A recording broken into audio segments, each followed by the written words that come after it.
গীতাৰ একাদশ অধ্যায় বিশ্বৰূপ দৰ্শন যুগ ছবি। হে ৰাম গজেন্দ্ৰ নমিলা জলে গাহেও ধৰিলা বলে হেৰাইতে নপাৰি ভৈলা আশ্ৰান্ত হবে হস্তি বল দিল হেৰাইবাক নপাৰিল জলতে মগন ভৈলা মাত্ৰ পূৰ্বৰ ভক্তিৰ বলে তোমাক স্মৰিলা মনে পদ্মগুট হুন্দে ধৰি তুলি মৃত্যুভয়ে মগ্ন বৈলা চৰণে শৰণ লৈল ত্ৰাহি তাহি নাৰায়ণ বুলি। গজেন্দ্ৰে নামিলা জলে গাহেও ধৰিলা বলে এৰাইতে নপাৰি ভৈলা শ্ৰান্ত। গজেন্দ্ৰ পানীত নামিলে জলত জলত গজেন্দ্ৰ মহাপৰাক্ৰমী বলি নামে গজেন্দ্ৰ গতিকে সেই গজেন্দ্ৰ যেতিয়া বল বুকু থাকে হয়নে নহয়, যিকোনো কৰ্ম কৰিবলৈ ভয় নাই। গতিকে এতিয়া সেই গজেন্দ্ৰৰ বিৰত যেতিয়া নামিলে ধৰিলে নহয় গাহে ধৰাৰ পিছত এতিয়া মানে কি হ'ব, হবে হস্তি বল দিল এৰাইবাক নপাৰিল জলতে মগন ভৈলা মাত্ৰ। জলতে মগন ইফালে টানে ইফালে আহে ওপৰলৈ আহে এবাৰ গাহে ধৰি নিয়ে এবাৰ হেৰি আহে লগৰ হস্তিবিলাকেও বল দিছে, লগৰ হস্তিবিলাকেও মানে আক্ৰমণ কৰিছে কিন্তু কোনো জলতে মগন হৈছিল। জলতে মগন পূৰ্বৰ ভক্তি বলে তোমাক স্মৰিলা মনে পদ্মগুট হুন্দে ধৰি তুলি। সেই পূৰ্বৰ ভক্তি বলত তেওঁতো এজন ৰজা আছিল, সেই ৰজাৰ যিখিনি ভক্তি বলত তেওঁ মনলৈ এই কথাখিনি আহিল গজেন্দ্ৰ ফটকৈ মনলৈ টান কথা আহে। গতিকে সেইটো মনলৈ এই মনৰ কথাটো হ'ল কি হ'ল, মনে সেই সময়ত পুষ্টি এটা মানে ল'ব লাগিব, স্থিৰ সিদ্ধান্ত এটা ল'ব পাৰিব লাগিব, কাৰণ মনেই হৈছে আটাইতকৈ শক্তিশালী ইন্দ্ৰিয়। গতিকে গজেন্দ্ৰৰ মনত সেই কথাটো আহি গ'ল, ভক্তিৰ বলত আহি গ'ল যে মই এতিয়া কি কৰিম, মোৰ কোনোফালে উপায় নাই। লগৰখিনিও এৰি দিলে, লগৰ যিমান মানে বন্ধু বান্ধৱ পুত্ৰ আছিলে চব আঁতৰিলে, এতিয়া কোনেও মোক ৰক্ষা কৰোঁতা উপায় নাই। গতিকে এতিয়া মই একমাত্ৰ তেওঁকেই ভগৱন্তকে ধ্যান কৰিলে, সেই বুলি তেওঁ ভগৱন্তক ধ্যান কৰি মৃত্যু ভয়ে মগ্ন ভৈলা চৰণে শৰণ লৈল ত্ৰাহি ত্ৰাহি নাৰায়ণ বুলি।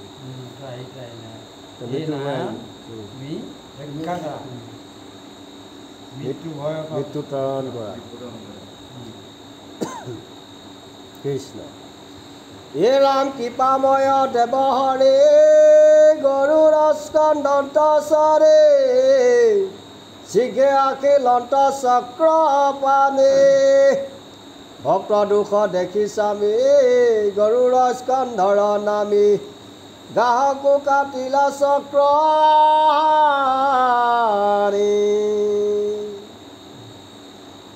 চাৰিটাকৈ যাম নহয় জানো। কৃপাময় দেৱহৰি গৰুৰ স্কন্ধত চৰি শীঘ্ৰে আখিলন্ত চক্ৰ পানী। এতিয়া দেৱতা কৃপাময় দেৱহৰি, হৰি ভগৱন্তৰ এটা নাম, ৰাম কৃষ্ণ হৰি দ্বিতীয় অক্ষৰ হৰি। হৰি মানে কৃপাময়, ভকতক কৃপা কৰে, ভকতৰ পক্ষপাত কৰে। যদিও তেওঁ হেৰিত আছে, সকলো তেওঁতে আছে, তথাপিতো ভকতৰ প্ৰতি তেওঁ মনোবাঞ্ছা দুৰ্বলটো মানে অলপ বেছি পক্ষপাত কৰে, হয়নে নকয়? কাৰণ কেলৈ ভকতক ৰক্ষা কৰিবৰ কাৰণে যিকোনো উপায় তেওঁ আহে, যেনেকৈ পক্ষপাত কৰে বুলি এইটো কথাই কৈছোঁ। এই দুৰ্যোধনৰ ক্ষেত্ৰতে হওক, এই 5 পাত হৰ আনোৱালে হে মানে ভকতক ৰক্ষা কৰিবৰ কাৰণে সেইটো বুদ্ধি দিলে অৰ্জুনক। কেনেকৈ কি কৰিব লাগে এইখিনি তেওঁ বুদ্ধি দি আছে। এতিয়া ইয়াতো তেওঁ যেতিয়া ঈশ্বৰৰ নাম ল'লে, গজেন্দ্ৰই যেতিয়া নাৰায়ণৰ নাম ল'লে, নাম লোৱাৰ লগে লগে নাম শুনি গৰুৰত মানে উঠি পেলাই, কান্ধত উঠি পেলাই আহিল। নামি পেলাই কোনেই সুদৰ্শন চক্ৰৰে গ্ৰাহক কাটিলে ৰক্ষা হ'ব। এতিয়া নহ'লে হাতীয়ে মানে গ্ৰাহকে দুয়োটাকে ওপৰতে তুলি আনি গ্ৰাহক কাটিলে। হে কৃষ্ণ হে কৃপাময় কৃষ্ণ স্বামী প্ৰিয় গুৰু ইষ্ট চৰণে শৰণ মাত্ৰ লৈলো গীতা গুৰু অৰ্থচয় পণ্ডিতো সংকোচ হয় মই মূৰ্খ পদ আৰম্ভিলো।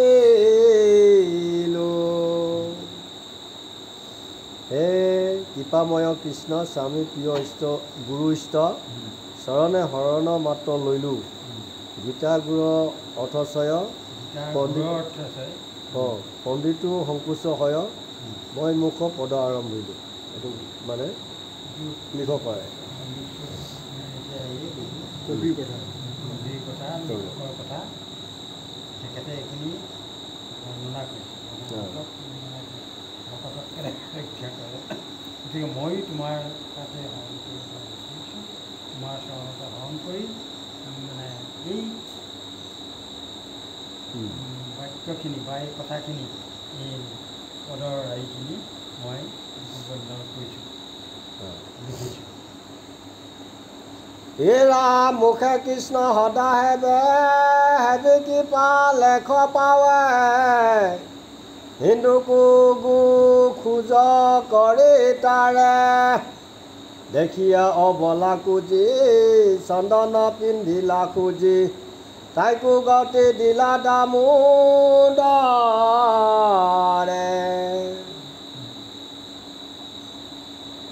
মুখে কৃষ্ণ সদা হেবি কৃপা লেখ পাৱে হিন্দুকো গোখোজ কৰি তাৰে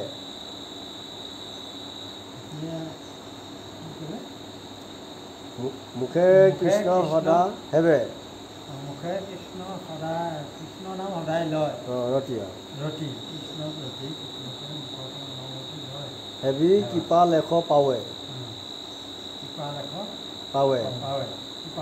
হিন্দুকো গোখোজ কৰি তাৰে। হিন্দু মানে সাগৰ, সাগৰখনো মানে গৰু খোজৰ নিচিনাকৈ তাৰাই দিব পাৰে নহয় জানো? সাগৰখন পাৰ হ'বলৈ মানে সাগৰখন পাৰ হোৱাটো বহুত কঠিন বস্তু। কিন্তু ভগৱন্তৰ কৃপা হ'লে ভগৱন্তৰ সেৱা পূজা কৰি যুৱকতে সেই জনায় হিন্দুকো সেই মানে গৰু খোজৰ নিচিনাই পাই ভাল। দেখিয়া অবলা খুজি চন্দন পিন্ধিলা খুজি তাইকো গতি দিলা দামোদৰে। সেই অবলা খুজি বা মানে পৰা কৃষ্ণই চন্দন খুজি ল'লে আৰু খুজি গতি দিলে। খুজি বাঞ্ছা পোৱা এই হেৰিয়াত কৃষ্ণই সেইখিনি কৰিছে, তাকো গতি দিলে অবলা খুজি হয় নাই কৃষ্ণ। যেন কুকিলা পক্ষী অতি যে কুচিত দেখি বাক্যখানি শুনিতে সুন্দৰ যদি শাস্ত্ৰ নজানয় কৃষ্ণক উদ্দেশ্যি কয় তবু হৈ সংসাৰৰ পাৰ। এতিয়া কুলি চৰাই যদি কাউৰীজনীৰ নিচিনাই নহয়, তাৰ শব্দ তাৰ মাত অতি শুৱলা। মাত মাতাৰ লগে লগে একদম আমাৰ হেৰি লাগি যায়, চাবলৈ মন গৈ থাকে, চাবলৈ মন যায়। এনেকুৱা এটা শব্দ যিটো শব্দ শুনিলে মানে আমনি নালাগে আৰু মন প্ৰাণ মানে ভৰি যায়। ঠিক তেনেধৰণে বুলি ক'লে কথা পাই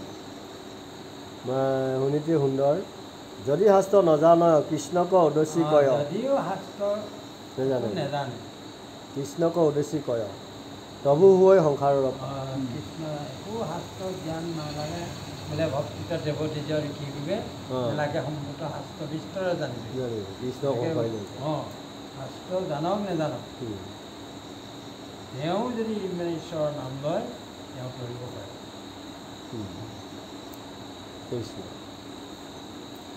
ৰাম নামাক্ষৰ দুই পাপৰ ভাণ্ডাৰে জয়ী দকু দেখে বেৰি পুৰে তাৰ জীৱাৰহে শেষ ভাগ কৃষ্ণ নামে পায়া লাগ পাপয় পলয় কৰে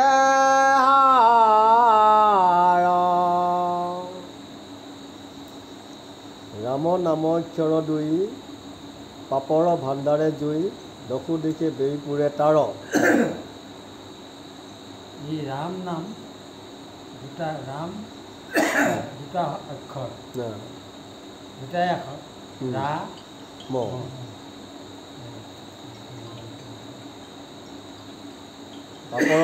পাপৰ ভাণ্ডাৰ সেই জুই জ্বলাই দিব পাৰে দকু দেখে বেৰি পুৰে তাৰ জীৱাৰহে শেষ ভাগ কৃষ্ণ নামে পায়া লাগ পাপৰ পলয় কৰে হাৰ পাপ পলয়নকাৰী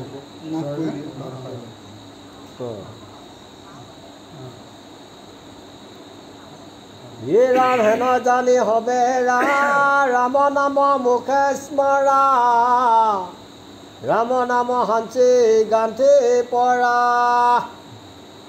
সুবৰ্ণ ৰজত হীৰা আনজত দূৰ কৰা পথৰ সম্বল সংগে ধৰা হেন জানি হবে এৰা ৰাম নাম মুখে স্মৰা ৰাম নাম হাঞ্চি গান্ধি কৰা সকলো ত্যাগ কৰিবলৈ কৈছে সকলো এৰি দিয়া মাত্ৰ ৰাম নামে গাঁঠি দি ল'বলৈ মানে হীৰা মুকুতা সুবৰ্ণ ৰজত হীৰা আনজত দূৰ কৰা পথৰ সম্বল সংগে ধৰা এইবোৰ মানে মোক বাটৰ নিচিনাকৈ ভাবিবলৈ কৈছে ৰাম নাম কঁকালত বান্ধি ল'ব কৈছে টোপোলা ৰাম নাম মানে সেইবোৰ আকৌ ডিঙিত ওলমাই লৈ ফুৰিলেও কেতিয়াবাকে আজিকালি দেখিছে নহয় বিপদে আছে বিপদেই বিপদ নহয় জানো পিন্ধি ওলাই আহিব নোৱাৰি ডিঙি কাটিয়ে লৈ যায় আঙুলি কাটিয়ে লৈ যায় সিয়ে কলি হ'ব গতিকে ৰাম নাম গাই থাকিলে কোনে ওচৰত আহে কোনো নাহে হে ৰাম আনজত ধন দেখা খৰচিলে যায় পিঠা খাইলে দিলে হবে তোতে যায় নামৰ নাহিকে ক্ষয় লাগে মানে বৃদ্ধি হয় ভাগ কৰি লাট বাই যায় কমি নাযায় যিমান ভগাই বাঢ়ি আনজত ধন দেখা খৰচিলে যায় পিঠা খৰচ কৰিলে যায় এদায় খাইলে দিলে হবে টুটি যায় খালেও বা দিলেও খতম হৈ যায় নামৰ নাহিকে ক্ষয় লাগে মানে বৃদ্ধি হয় ভাগ কৰিলাতো বাঢ়ি যায় যিমান ভাগ কৰিব ইমানেই বাঢ়িব নহয় জানো কমি নাযায় এইটো হৈছে নামৰ মহিমা নামৰ একো মতে ক্ষয় নাই চোৰে নেনে নপলাই নষ্ট নোহে অগ্নি জ্বলে পৰি লুৰি নেনে লুৰিয়াৰে ডকাইতেও পৰিহৰে লজায়ো নলয় তাক দৰি একো মতে ক্ষয় নাই চোৰে নেনে নপলাই সেই বস্তুটো হৈছে কোনেও নিব নোৱাৰে নিজৰ বস্তু এতিয়া আপোনাৰ শিক্ষাটো আপুনি যিটো জানে সেইটো কোনেও নিব নোৱাৰে সেইটো আপোনাৰ মৰিলে লগত যাব নাযায় সেইটো চুৰ কৰি নিব নোৱাৰে কোনোবাই কাঢ়িও নিব নোৱাৰে ঠিক তেনেধৰণে ৰাম নাম আপুনি যদি অন্তৰত থাকে, ৰাম নাম আপোনাৰ মুখত থাকে, পৰম ধন। পৰম ধন, ৰাম নামে হৈছে পৰম ধন, অন্যান্য ধন একো কাম নাই। গতিকে এই ৰাম নাম ৰত্ন, এই ৰাম নাম ৰত্ন কিনি আৰু ইয়াক চুৰিও নিব নোৱাৰে, ডকাইতেও নিব নোৱাৰে। লুৰি নেনে লুৰিয়াৰে, ডকাইতেও পৰিহৰে, ৰাজায়ো নলয় ডাক ধৰি। ৰাজায়ো নিব নোৱাৰে। গতিকে কোনেও কাহিনীয়া বস্তু এইটো নহয়। আপোনাৰ যজ্ঞ আৰু ইহকালত সুখ, পৰকালত ভোগ, এই নাম ৰত্ন নাম নাম নাম নামৰ ধন। হে ৰাম পাঠে বোলে যদুপতি, চৰণত কৰোণতে, তব অনুগ্ৰহে হব ভৈলা, কহিলা ভগৱান দেহাত্মা বিবেক জ্ঞান, যত মোহ হব দূৰ কৈলা। পাঠে কৈছে হে ভগৱান, তুমি যিমানখিনি কথা ক'লা, এই কথাখিনি এই প্ৰথমৰ পৰা এতিয়া একাদশ দশম অধ্যায়লৈকে এই কথাখিনি কওঁতে এতিয়া কৈছে যে মোৰ যিমান মোহ আছে এই সকলোবিলাক এই নুযুঁজো বোলা মানুহটোক যুঁজাবৰ কাৰণে কিমান কষ্ট কৰিবলগীয়া হৈছে ভগৱান, কিমান মানে সান্তনা বাণী দিবলগীয়া হৈছে, কিমান গুজ্যতম কথা কৈছে। এতিয়া আমাৰ ইয়াত গুজ্যতম কৈ আছে, গুজ্যতম বুলি কৃষ্ণই নিজেই কৈছে যে এইটো কথা গুজ্যতম, এইটো মই কাৰো আগতে তোমাৰ আগতে কৈছোঁ, হয় নে নহয়? গতিকে তাতকৈ আমি আকৌ গুজ্যতম কেনেকৈ বিচাৰিম? নহয় জানো? সেইটোৱে গুজ্যতম, তেওঁ কোৱাটোৱে গুজ্যতম। ভগৱন্তৰ ওপৰতো আমি নহয় কৃষ্ণ। হে ৰাম কৰ্মৰ কহিলা তত্ত, ভক্তি সাধন যত, সৃষ্টি লয় শুনিলো বিস্তৰ, দশম অধ্যায় হন্তে কহিলা যেন মতে, বোলা যত মই চৰাচৰ।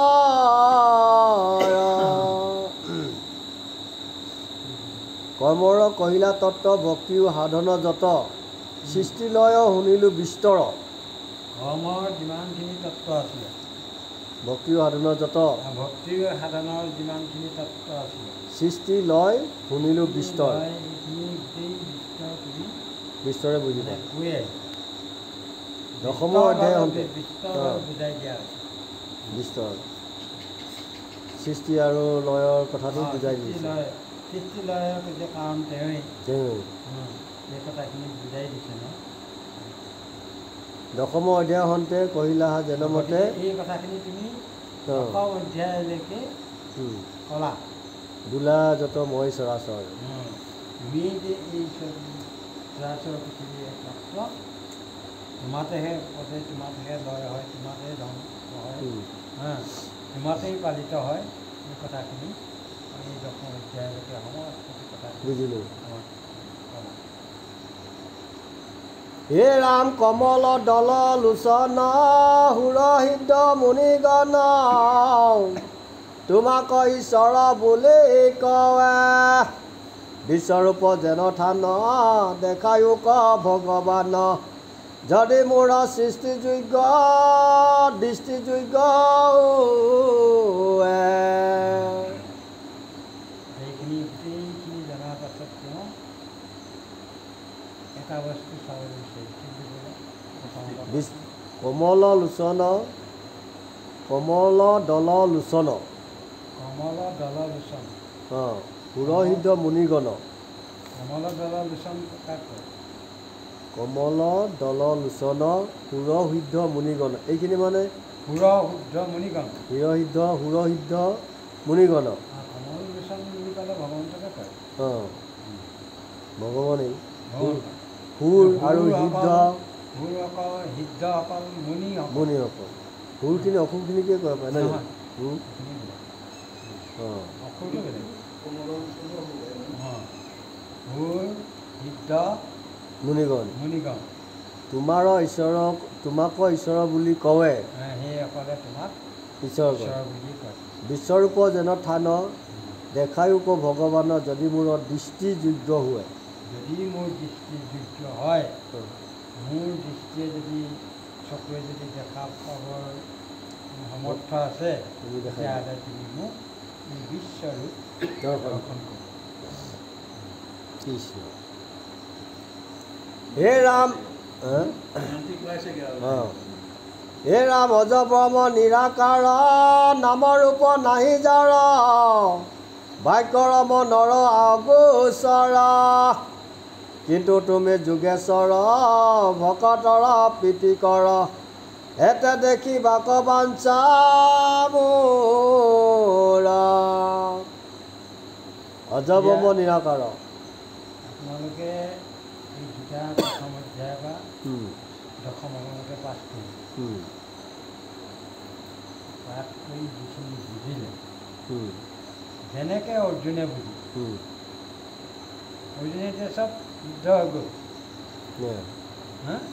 হোৱাৰ পিছত এতিয়া তেওঁ বিশ্বৰূপ দৰ্শন কৰিবৰ কাৰণে বিচাৰিছে এতিয়া আপোনাৰ ভাবোঁ এইখিনি সিদ্ধ হ'ব লাগিব যিখিনি কথা আপোনালোকক কৈ গ'ল জ্ঞান সাংখ্য ভক্তি তত্ত্ব যিমানখিনি কথা কৈছোঁ ইয়াৰ আচল তত্ত্বটো কি এই কথাখিনি আপোনালোকৰ অৱগত হৈছে গতিকে এতিয়া কি ক'লে কিন্তু তুমি যোগেশ্বৰ ভকতৰ প্ৰীতি কৰ এতে দেখি বাক বাঞ্ছা মোৰ ভকতৰ প্ৰীতি সাধা তুমি মোৰ বাঞ্ছাটো যোগা মোৰ বাঞ্ছা সেইকাৰণে তুমি মোৰ বাঞ্ছা হ'ল বাঞ্ছা এটাকে দেখিবাক বাঞ্ছা মোৰ এই বিশ্বৰূপ কেনেকৈ দেখিবলৈ পাওঁ সেইটো তুমি মোক মানে হেৰি কৰা দেখো যদি চকুৱে দেখি পাওঁ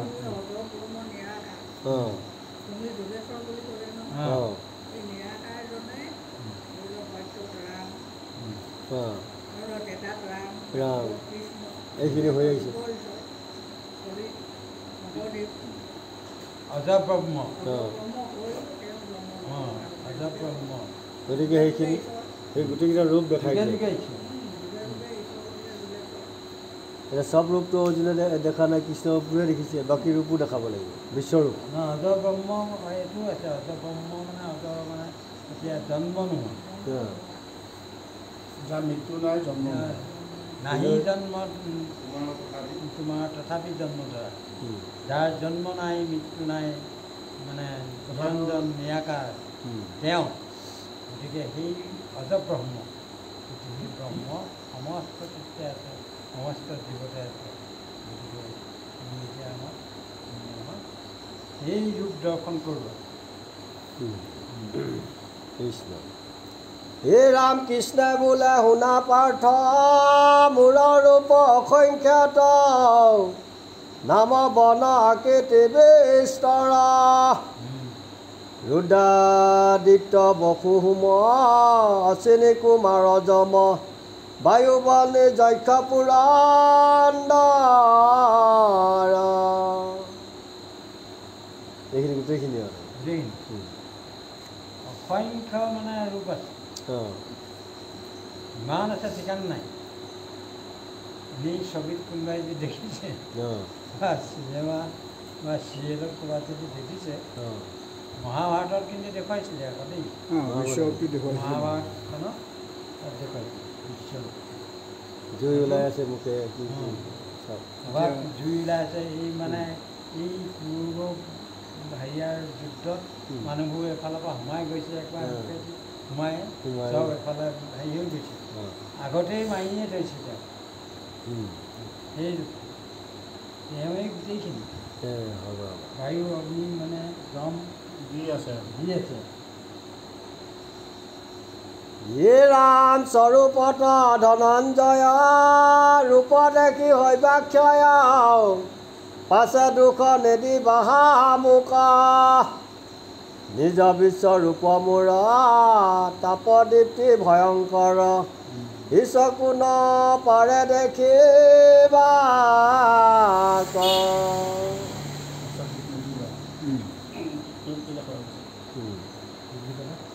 স্বৰূপদ ধনঞ্জয় ৰূপ দেখি হৈবা ক্ষয় পাছে দুখ নেদিবাহা মুখ হেৰা ধনঞ্জয় এই যিটো ৰূপ এই ৰূপটো দেখিলে ক্ষয় হৈ যাব বিৰাট ৰূপ অঁ গতিকে এই ৰূপটো তুমি দেখিলে তোমাৰ এইটো ক্ষয় হ'ব দুখ হ'ব গতিকে তুমি মোক পাছে দুখ নিদিবা নিদিবা তুমি চাব পাৰা নোৱাৰা সেইটো মই ক'ব কিবা কথা অঁ নিজৰ স্বৰূপ মূৰ তাপ দীপ্তি ভয়ংকৰ নিজৰ স্বৰূপ ইয়াৰ তাপ আৰু দীপ্তি ইয়াৰ অঁ পোহৰ অঁ ইমান উজ্জ্বল ভয়ংকৰ ভয়ংকৰ চকু আৰু মুদিব তাপো খুব বেছি ই চক কাৰণে কোটি কোটি সূৰ্য সমপ্ৰকাশ হয় অঁ ই চকু নপৰে দেখিবা ক এই চকুৱে দেখিব নোৱাৰে এই চকুৱে তুমি দেখি নোপোৱা এইটো চকুৱে কিন্তু তুমি দেখি নোপোৱা দিব্য চকু লাগিব চকু লাগিব মই দিব চকু দিব নিজৰ ওপৰত দৰখাইব হৰ ব্ৰহ্মা নতু জাক দেখে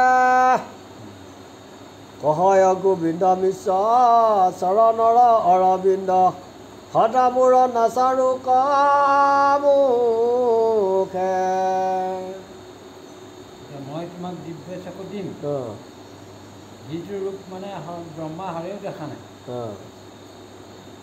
সেই দিব্য চকুৰ যোগেদিহে তুমি মোক দেখি পাবা দেখি পাবা গতিকে সেই কথাটো গোবিন্দ মিশ্ৰই কৈছোঁ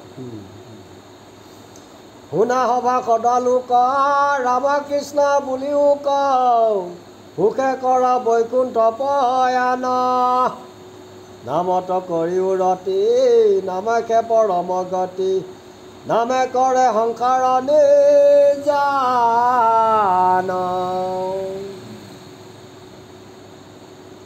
কৈছে গতি নামতে ৰতি নামেই কৰে সংসাৰ নিষ্ঠা নামত ৰতি হ'ব আমি পাঠ কৰিছোঁ ভগৱন্তৰ নামত যি ৰখি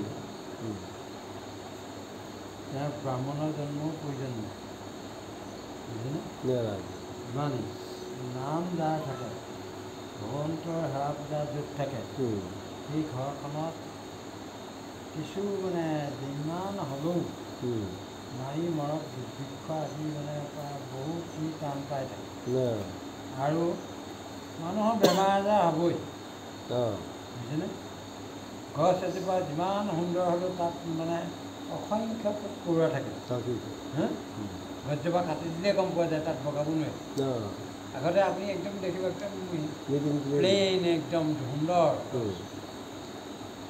উঠি গ'লে আপুনি গম পাব যে কিমান পৰুৱাই কামুৰে কিমান হেৰিয়ে কামুৰে গতিকে সেই সকলো বস্তু যেনেকৈ বৃক্ষজোপাত আছে আমাৰ শৰীৰতো তেনেকুৱা বহুত মানে কীট পতংগ এই বেমাৰৰ বীজাণু ৰোগৰ বীজাণু আমাৰ গাত সোমাই আছে দুৰ্বল হ'লেই সি আক্ৰমণ কৰে বিশেষকৈ মানে আমাৰ সাত্বিক আহাৰটোৱে অলপ বেমাৰটো কমাই ৰাখে তেজবল যেতিয়া শক্তি আহিব তেতিয়া সেইবিলাকে আক্ৰমণ কৰিব নোৱাৰে খাদ্যৰ লগতো মানে আছে দুৰ্বল হৈ যাব শৰীৰটো অধিক বেমাৰটো একেদিনাই নপৰে বহুত দিনৰ আগৰ পৰা আপোনাৰ দুৰ্বল ভাৱটো আহিব লাহে লাহে দুৰ্বল শক্তিখিনি আহিব ভাত খাব কমি আহিব তেতিয়া কিবা এটা আহিছে ঘপকৈ নহয় লাহে লাহে বুঢ়াজনে অনুভৱ কৰেতো লাহে লাহে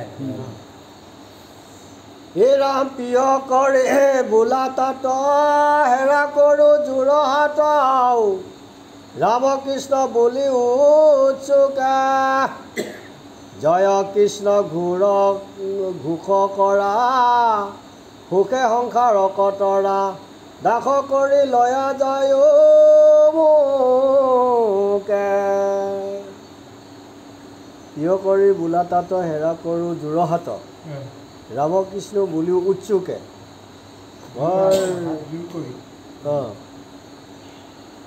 মানে উৎসাহেৰে উচ্চস্বৰে ঈশ্বৰ ৰামকৃষ্ণ নাম ল'ব লাগে কোনোবাই শুনিব বুলি মনে মনে কোনোবাই শুনিব বুলি আমাৰ প্ৰাৰ্থনাটো গাবলৈও লাজ লাগে আনে নুশুনেই চিঞৰি অলপমান টানকৈ কওক না অলপ উৎসুকে গাব দিছে এতিয়া জয় কৃষ্ণ ঘোষ ঘোষ কৰা সুখে সংসাৰক তৰা দাস কৰি লৈয়া যাইবো মোকে তেতিয়া এই সেই আমাৰ লিখকে আৰু নহয় জানো হে ৰাম হেন জানি সৰ্বজন কৃষ্ণ তৰ প্ৰিয়া মন কৃষ্ণ বিনে জানা নাহি আৰ কৃষ্ণকে হবাৰ প্ৰাণ এৰিও ক যত আন কৃষ্ণ পদ কৰিও কাৰ হৰি ৰাম ৰাম ৰাম ইতিপূৰ্বে আমাৰ ছবি শেষ কিবা এই ছবি নহয় হেৰি আছিলে দিলৈ